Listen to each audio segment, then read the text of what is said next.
ایک دن شاہجہاں بادشاہ شکار کے لیے نکلے تو ایک زخمی ہرن کا پیچھا کرتے ہوئے اپنے ساتھیوں سے بچھڑ گئے۔ ہرن بھی ہاتھ نہ آیا۔ اس وقت دوپہر ہو گئی، ساتھیوں کا دور دور کہیں نشان نہ تھا۔ بادشاہ کو سخت پیاس لگی تھی۔ اتنے میں ان کی نظر ایک درخت پر پڑی جس کی ٹھنڈی چھاؤں کے نیچے ایک چرواہا اپنی بھیڑ بکریوں کے ساتھ بیٹھا تھا۔ بادشاہ نے، جو اس وقت شکار کے کپڑوں میں تھے، چرواہے سے پانی مانگا تو اس نے بتایا کہ ساتھ لایا ہوا پانی ختم ہو گیا ہے۔ اس نے فوراً ایک بکری کے دودھ سے برتن دھو کر دوسری بکری کا دودھ بادشاہ کو پینے کے لیے دیا۔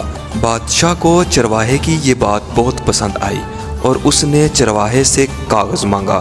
جنگل میں بھلا اس چرواہے کے پاس کاغذ کہاں؟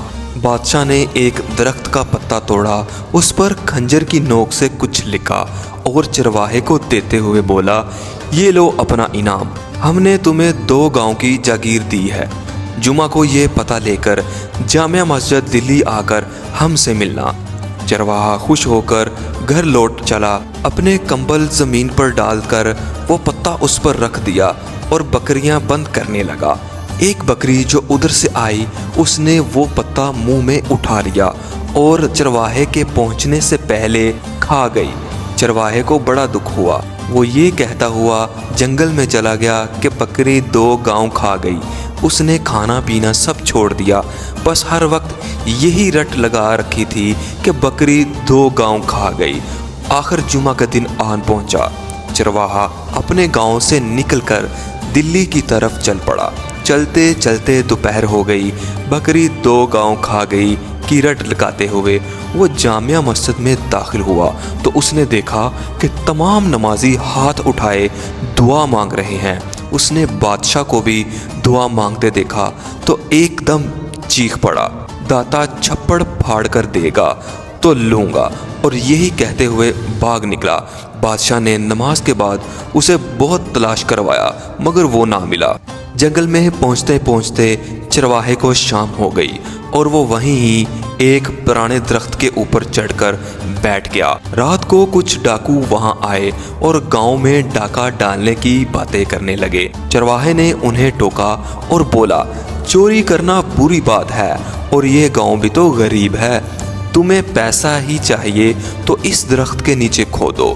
میں نے اپنے بڑوں سے سنا ہے کہ یہاں پرانا خزانہ دفن ہے۔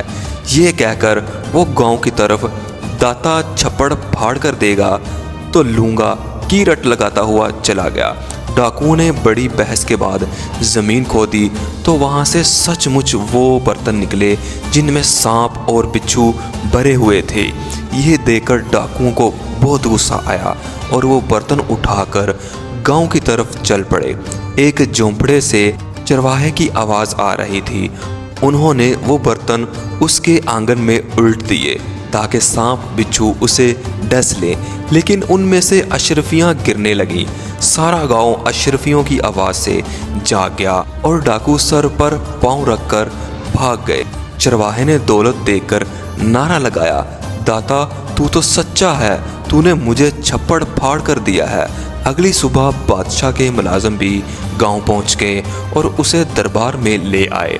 چرواہے نے بادشاہ کو پورا واقعہ سنانے کے بعد انعام لینے سے یہ کہہ کر انکار کر دیا کہ جب آپ بھی ہاتھ پلا کر اسی سے مانگتے ہیں جو سب کا داتا ہے تو پھر میں بھی کیوں نہ اسی سے مانگوں۔